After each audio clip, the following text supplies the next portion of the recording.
Hi, this is Lauren Sky, also known as Lauren Posklensky, and you're listening to 105.9 The Radiator, hosted by Big Heavy World, which you can also listen to on our website. And I'm joined here today for a little bit of a different rocket shop.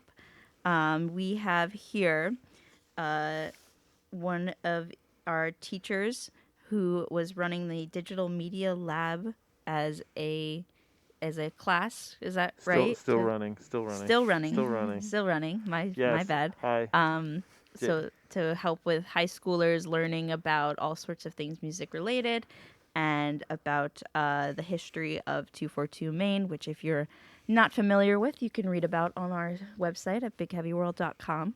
But I think I will let you do most of the explaining of that. So Jason, if you'd like to start us off with talking about what led you to start with your digital media lab? What brought you to the place you are now, where we started this project? sure. Thanks so much for having us on too. So my name is Jason Raymond, and I'm the teacher of the Digital Media Lab for the Burlington Technical Center. And we've been a program. I moved here in 2016, which coincidentally is the year that the 242 Maine closed its doors. So I came here from Arkansas to start a digital media arts program, and it was kind of a reboot on a program that had existed for a while as a video production class. And so what I was bringing into it was, the opportunity to do photography, film production, and also the big thing was audio production, beat making, and creating a space for kids to come together and to start to collaborate and to develop their ideas that, for the most part over the last 10 years or so, have been going on at home. They've been working on computers, putting their stuff up on SoundCloud or other social media sources, but there really hadn't been a space where they could really begin to talk together and work together and learn from each other. And so that was really the impetus for beginning the program that I have in Burlington, um, which is going strong yeah, on Cherry Street in downtown Burlington now, for students all over Chittenden County to get interested in. So for this project, the 242 Maine project, Jim contacted me from Big Heavy World, and along with Craig Mitchell, and they were looking for a teacher to partner with to work on a grant project that would be an opportunity for students to learn about the history of 242 Maine. And I was excited because, like I said, it closed right when I moved here. And ever since I've moved here, I've been looking for a place, an all ages venue that could consistently provide a space for students to perform and for people of their own age to come together and see different performances and interact. My main goal with that was I moved here. I lived in Arkansas, but I've also lived all over the country. I lived in Austin, Texas, and I lived in Portland, Oregon. And when I was living in Portland, it was during the Riot Girl scene. And my friends were in Riot Girl bands, and they were playing opening for Slater Kinney and a bunch of other bands. And I got to see kind of what that looked like as a scene just starting out. And it was completely run by, people my age. And eventually it turned into shows, it turned into film exhibitions, it turned into slam poetry and just poetry in general, turned into some people were doing slideshows with that they would narrate. And it was just a great opportunity to see all these different kinds of art in one space, and you felt like you were experiencing something new and different. And so 242, in my imagination, occupied a similar space, and that's something that I wanted my students to be able to have and to be able to share and be a part of with other people of their own age. So anyway, so Jim and Craig didn't have to talk me into it too much, but mentioned that there'd be opportunities to kind of bring students together to discuss what 242 Maine was, and then to start to imagine what a space like that could be like in 2019, 2020. And so I was excited to really have that conversation with my students. And unfortunately, in the midst of all this, we're in a pandemic as well. I'm sure that threw a wrench So in things. the other key thing here to think about is that the way this was supposed to function is that we were going to gather together in person and bring in other students, other people of similar age, to talk about these and have conversations about different topics related to 242 Main. But because of the pandemic, it all kind of had to exist on Zoom and through virtual. And it still provided an opportunity. We had a lot of different guests on. We had previous performers from 242 Main. We had Anne, who started Club Metronome, speak about her experiences with starting a club. We had a bunch of different guests that provided different insights into aspects of what it would mean to start a youth club. But it didn't have the same opportunities that I was hoping for with collaboration, where you would have had people meeting together and being able to share their interest outside of the conversation that we're having. So that limited it to some degree. But I think it was a great opportunity. It still provided, and you're going to hear from the students here in a second, but it provided them with an awesome chance to kind of get a glimpse of something that existed here for 30 years, and provided people their own age and younger with amazing creative opportunity to perform and to collaborate and to, you know, I think really you see the fruits of this here in the culture that surrounds Burlington and the cities and the towns around here, with all of the different kinds of arts initiatives and the things that are still happening. I believe these are the fruits of 242 Main, that these teenagers grew up, they had families, and they continue to make art, and they continue to produce culturally relevant, interesting things that still create the community that we live in now. And so it speaks really clearly to how important it is to maintain a youth center that provides this opportunity. Well, it sounds like you really have the drive to be kind of the guiding hand for a lot of these teens here in Burlington to make a scene like the one that you remembered. That was great hearing about Riot Girl and stuff. That must have been an amazing experience. So I'm going to introduce some of our students that we have here today as well. We've got Isaac here, who's a senior in Essex, right? Yeah, hi there. Thank you so much for having me. This is an incredible opportunity, and I'm so thankful that this can happen finally. Well, we're so glad to have you. And we also have Kate, who just graduated from Mount Mansfield, correct? Correct. Thank you for having us. This is awesome. Yeah, of course. So I'm hoping that you guys can tell us a little bit about who you are in the music area and what music means to you, why it's important to you. Yeah, absolutely. So I started producing music in 4th grade. I'm a senior now, and it was really because my dad used to be in a band. He grew up playing music, and I had access to different DAWs and music softwares, and that is what sort of drew me to that. And then because of the internet, I discovered hip hop music, which I never would have been exposed to without the internet, because I live in Essex, Vermont, which is probably 94% white, and that's just not the music that you hear coming from here. And because of that, I kept working on music, and I discovered the type of music that I want to make, and I'm so thankful for that. And I am aware that there's a lot of people that don't have that opportunity. So the space that Jason has created, Digital Media Lab, where these people can record if they don't have access to these materials outside of school or like at their house, it really is so magical, and seeing these people make their music is really, really incredible. And Isaac, you have an album of your own coming out soon, right? Yeah, right now I have 2 albums and 1 3-track EP set up on all platforms, Spotify, iTunes, everything like that.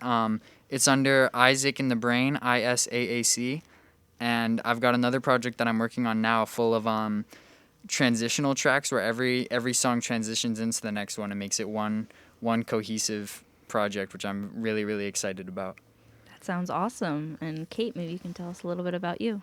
Yeah, music has always been very prevalent in my life. My parents listened to just about everything under the sun, and so they always told me that I started singing at the same time that I started talking. And so I was always in choirs and just singing everything that I possibly could. And I really started in kind of just like concert choirs, and then it grew into opera, and that was kind of my way of singing. And then not really until probably my sophomore year of high school did I realize that I could try to make the music that I listened to. and actually start to figure out what kind of sound I have other than this opera and kind of like show choir music that I'm so comfortable in. And then my junior year is when I ended up in the technical center doing the digital media lab.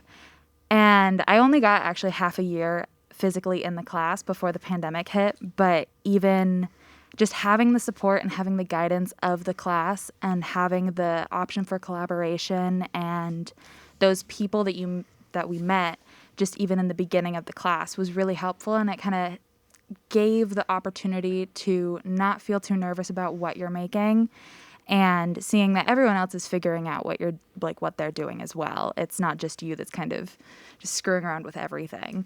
So just really getting the opportunity to grow out of what I was so comfortable in and feel everything else out. I'm so glad to hear that you guys have had that space for, it sounds like, a lot of growth and opportunity and community. And I know that through this program that we did, Craig Mitchell came in and taught you guys a bit about the history of 242 and also talked about if we had a new teen-led center, what you guys would like to see from there. So I'm wondering, from when you learned about 242, what maybe struck you the most about it, or was the biggest point that you said, I want that now and I want that here for us to have today? I think for me, what was so awesome about hearing about 242 is the youth-led, executed, and it's student-led. Any person who has music can try and perform there, and it's really open to any kind of person, any genre of music, any style, anyone could go there to perform, and I think that's really, really cool. And you'd have different artists performing the same show with completely different styles of music, and it would make just really awesome shows and really cool experiences that people probably wouldn't have gotten if there wasn't a space like that. And it exposed them to so many new things. Yeah, and I think the idea also that anybody could go no matter their age, not even just the genre of music that they're playing, but hearing stories of people going when they're really, really young and seeing shows that they wouldn't have otherwise. And the fact that we don't really have that quite as much anymore here in Vermont. And I think growing up, it would have been very beneficial for our generation to have something more like that, but it kind of ended right as we got into high school. And so to bring something like that back where anybody can go and perform or go see a show, and it can be anything any given day, you get a variety that we just don't have access to right now. Well, it sounds like you guys have some big ambitions for a new space. So now I think that we can listen to some music from Isaac's latest album coming out soon, and we'll Yeah, be back with absolutely. you in a minute.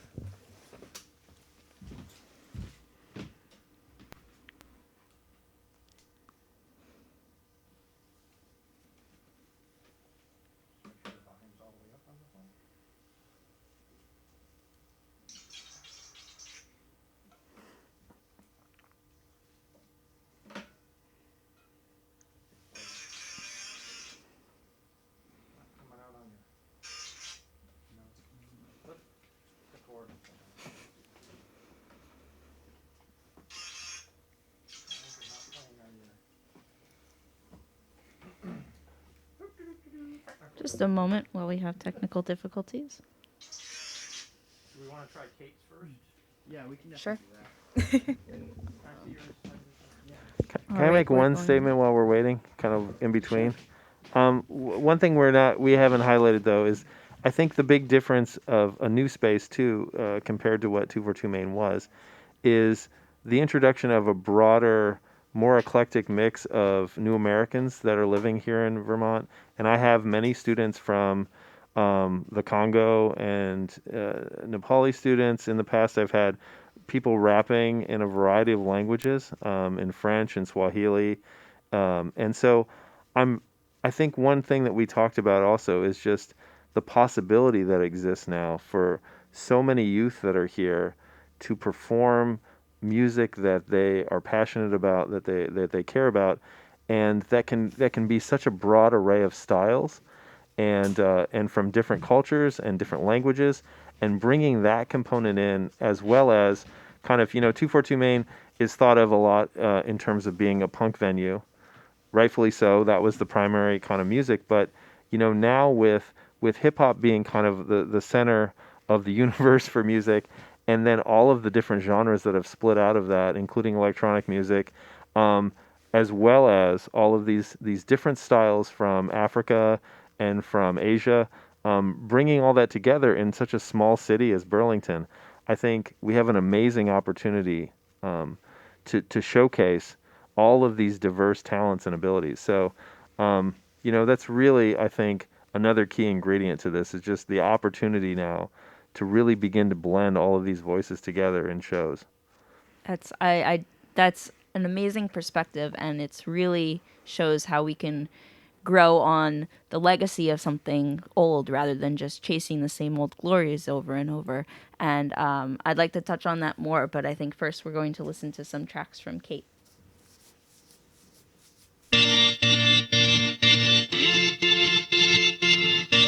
I spent 2 years at home and I almost didn't graduate. I haven't been at work in a month. Lost some friends and I'm broke, but what's the matter anyway? We're all just gonna die someday. Fully zoned out, I should be stressed out, but I'm taking it day by day. I don't know now, this may not work out, but I think it'll all be okay. I'm sure life's not rich and it puts me in a ditch, but I tapped out a while ago. I'll just disassociate instead of fighting my pain, 'cause we ain't got much more time to waste. So much I gotta cop to every day like Saturday, just doing the best that I can. Go to bed at 3 a.m. and wake up in the afternoon. Oops, I just ruined my plans. Fully zoned out, I should be stressed out, but I'm sure that it won't hit the fan.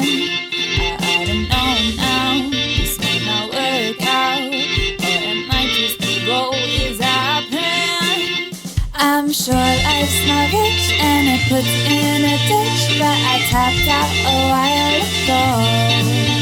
I'll just disassociate instead of frying my brain, 'cause we ain't got much more time to go.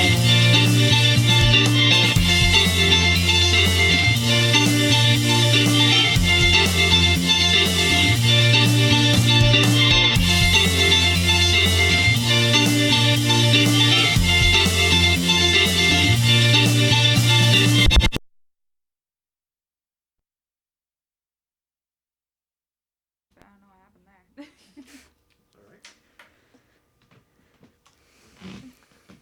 And we're back. Thank you for that, Kate. That was some really cool and unique music. How do you describe your genre? I think, like we were saying earlier, it's kind of, well, as Jason described it earlier, it's just Kate music. But I think it kind of bounces back and forth between everything that I listen to, which is just about everything under the sun. So sometimes I can be writing and it'll come out a little more alternative. Sometimes it'll just be kind of like experimental, for lack of a better term, and sometimes it's just like straight up pop. So it really varies every single time that I make anything, and I think I'm still trying to figure out which one is kind of like me and which one feels the best. Well, it sounds like you've got really a great spot to experiment and take some time to figure that out. Absolutely. And so, Jason, before the music, we touched on the fact that there's a lot of new stuff coming in, a lot of new sounds coming into Burlington, that you have new students with new ideas. And so I want to kind of touch on that because I think that a lot of people hear us talking about 242 all the time here at Big Heavy World and think we're just chasing the ghosts of the past and trying to revive something dead. But I think that there's a lot of value with coming with an old idea and building on it. And students today are new. The music styles are new. It's an entirely different world than it was just a couple of years ago. So, and something about that really intrigued me about this project is that the students in your class interviewed each other about things that they liked. And so I'm wondering how that kind of might have given you a taste of what it's like to be doing things on your own and to kind of have the reins, and if that felt different compared to just being given an assignment by an adult and told to do it.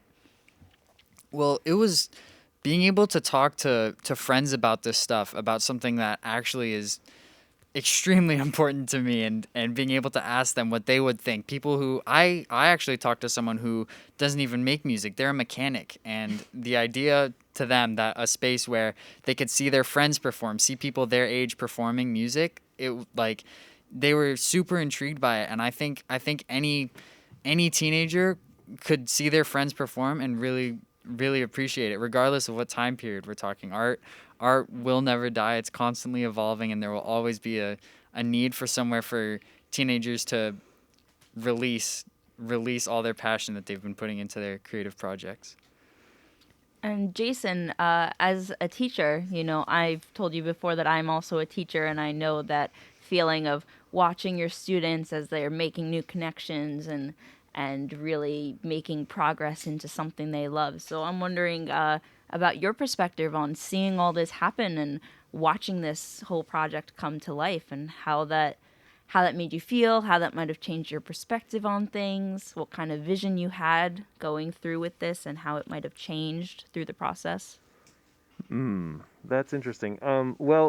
So my philosophy of the class in general is, they get a broad exploration of different digital media forms. So they do photography, they do video production, they do motion graphics a little bit, Photoshop. They get kind of a podcasting. They get kind of a broad perspective of the first semester.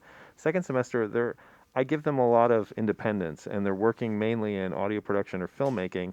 But they have assignments over the first year, but they get a lot of free space to pursue their interest, because from my perspective, they came in with interests, and to provide them space and time to cultivate those is an equal part of the class. And so in the second year when they get in, they're mainly doing what I call independent development, which is opportunities for them to explore areas that they're most passionate about, with the resources and the time and the people to do that. And so it's kind of a test drive for life after school in a lot of ways.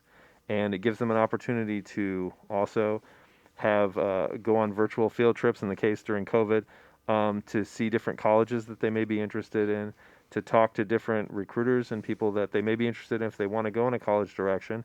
If they want to go in an entrepreneurial direction, I have students that are out shooting photography, and they have websites, and they produce work that they get paid for on a regular basis. And they're already exercising their independence and developing their skills while they're still in high school. And so for me, this is such a creative, kind of free, individual, independent career path. And you really need to have the individual motivation and dedication to your craft and development and your own learning in order to really see it through and to find a unique path within that really is your voice.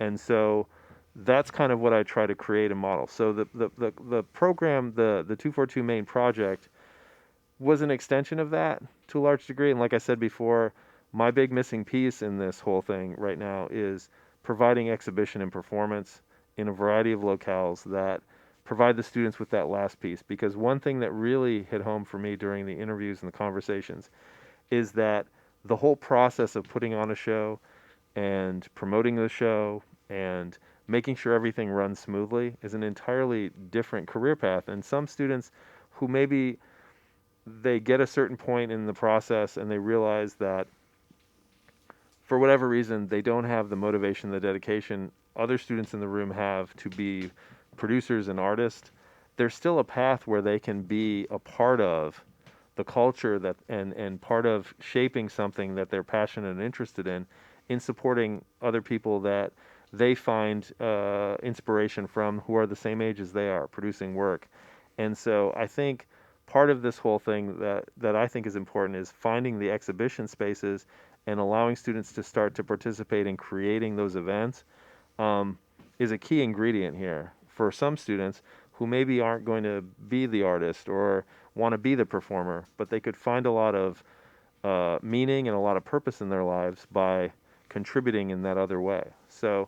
Um, so I think that that was, a really important gain from the experience. Hearing from Anne talk about her process for developing Club Metronome and how much of a community effort that was, and how many people came from this area to support and help her develop that and make it into something, and all of the amazing experiences that happened at shows along the way while she was doing that.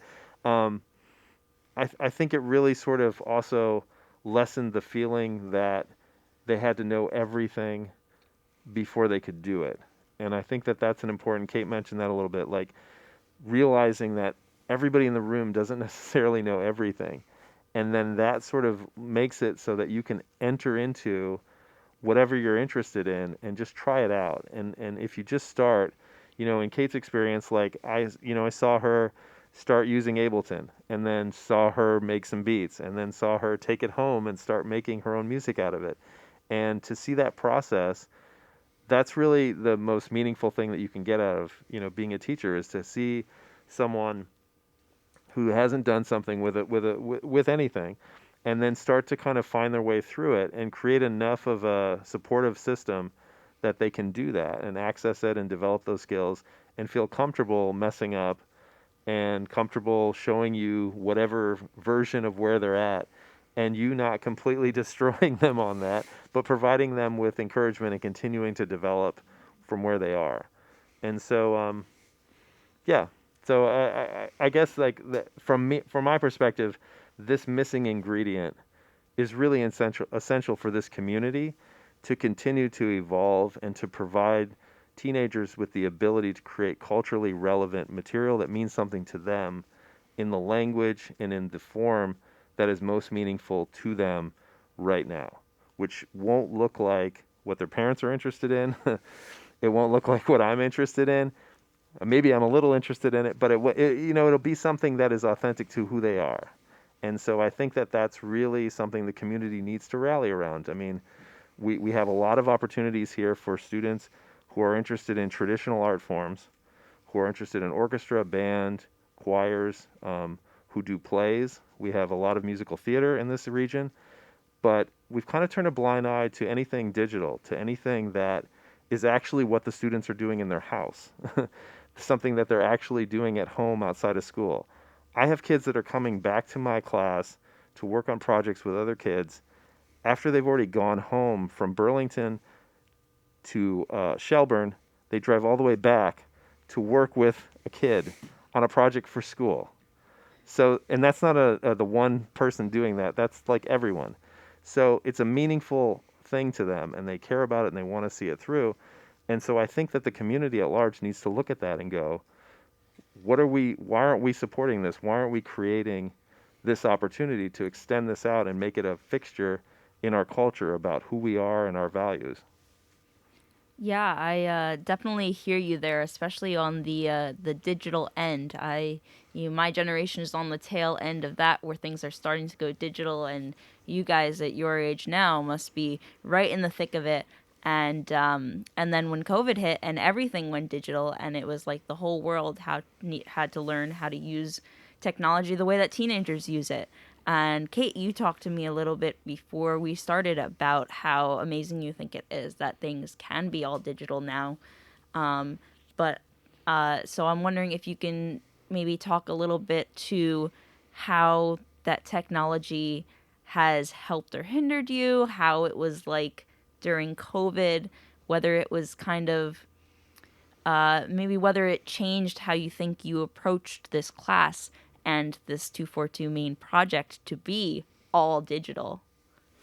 I think that with the class, it was definitely a little strange because while everything that we're doing in the class is digital, you still have that like community aspect of you're sitting next to somebody else who they're working on something else possibly, but you can still kind of collaborate and like bounce ideas off of each other. But once the pandemic hit, it became even more digital. And we would be texting and like on Zoom meetings and FaceTiming people to get that same kind of interaction. And it just didn't feel quite the same. So I think in that sense, it was a little more difficult once everything became like fully digital. But also to say the fact that we were able to still have that collaboration, even though we were all sitting at home, was really cool to still be able to have that. And then with the 242 project, all of our meetings were on Zoom. None of us met in person. Actually, today when we showed up here, this is when Isaac and I met for the first time. Yeah. But we've been on so many Zoom meetings together. Yes. And so we've worked together for the past year, but never had a face-to-face interaction. And I think the fact that we were still able to have all of those conversations, even though we were both at home the entire time, was really beneficial because nothing ever got put on pause. We were able to just kind of power through and use that digital aspect to our benefit. Yeah. Well, it sounds like you guys really adapted, and it's so interesting when we're talking about how this is really an effort to make a community. And suddenly we had to redefine what community means and how do we access this community. Mm-hmm. And Isaac, you talked to me about how you've made so many friends through music and you've really found your hip hop community. Absolutely. And so I was wondering if you could talk a little bit about how you think going forward this is going to work as we're coming out of the pandemic, as you've got this new knowledge from the Digital Media Lab, from the project, and what you think you're going to do to build this community, to foster this community. Yeah, well, hip-hop passed rock as the most popular music genre in 2016, as Jason mentioned earlier, 2016. But at this point, just about every kid that I talk to, even if they didn't start at hip-hop, that is where they're turning. And hip-hop is just the music of the youth.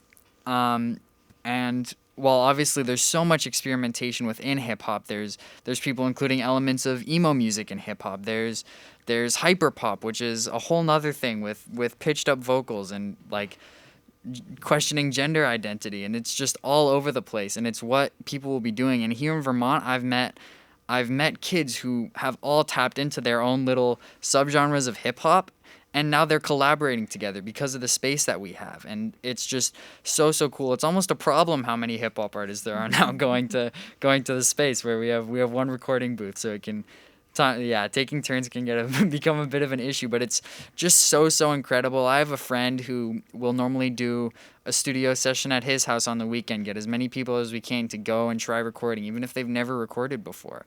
And it's just been amazing. I've met kids who, if it wasn't for my interest in music, they've helped form who I am. They've given me so much insight on different lifestyles, like being an immigrant from different countries, things like that. And it's meant so much to me, and I can't thank these people enough for the input they've given me and just advice. They made me improve my lyricism. They made me improve making my beats, because I met other people who we all wanted to push ourselves because we saw the talents that other people had that we lacked, and they saw talents that we had that they lacked. Well, on that note about your community and your music, how about we try again and see if we can play some of your absolutely. sounds?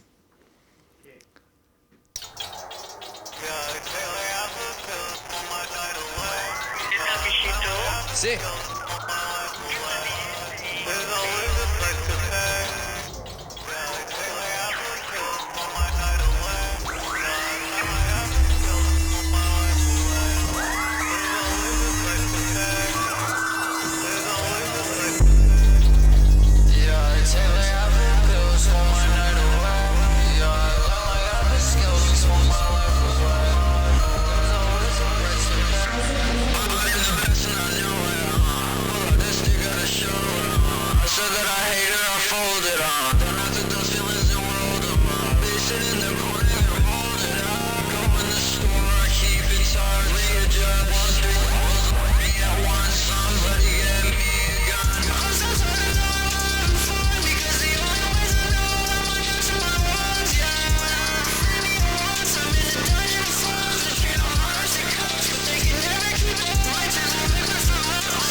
Yeah, because it's like you just have no idea where you're going.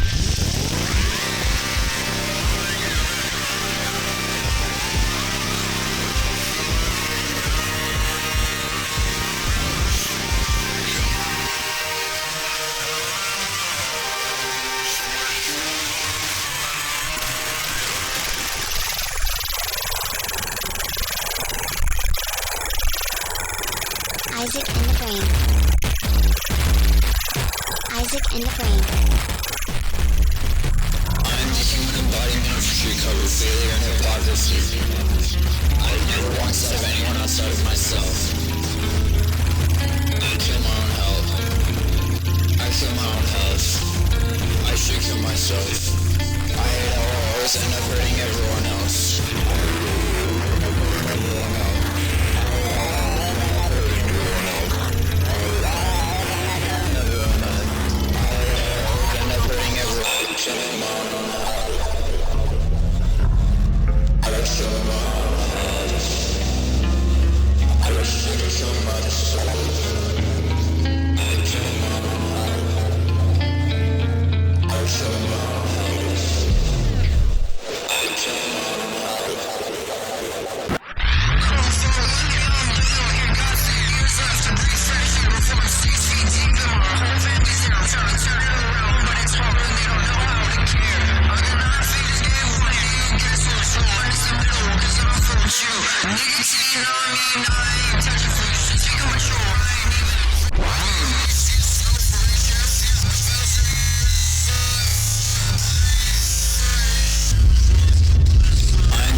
And we are back. So during that break there, while we were listening to some of Isaac's music, and we were talking a little bit about some of the guest speakers that you had in your class. So Jason, you mentioned a couple of names to me. So I was wondering if you could maybe give a couple sentences on each of the guests that you had. Sure. So, well, first I'll just mention this. So the way that we did the structure of these sessions is, we kind of broke them up by different aspects of what we thought were important features of 242 Main. And so the first session was about imagining a club, like imagining a youth-oriented club. And we thought it was important to bring in someone who actually performed in 242 Main, and through that experience had broadened out their performance career and had really taken off. And so we were able to get Uriah Hackney, and he was able to come in and speak about his experiences as a child at 242 Main, all the way up as a performer, and then moving forward from that time. And so it was an amazing opportunity for students to meet a professional musician who is touring and has had a lot of success from this area, nationally and internationally. So that was a great opportunity to start everything off. The next session was about what makes a space creative.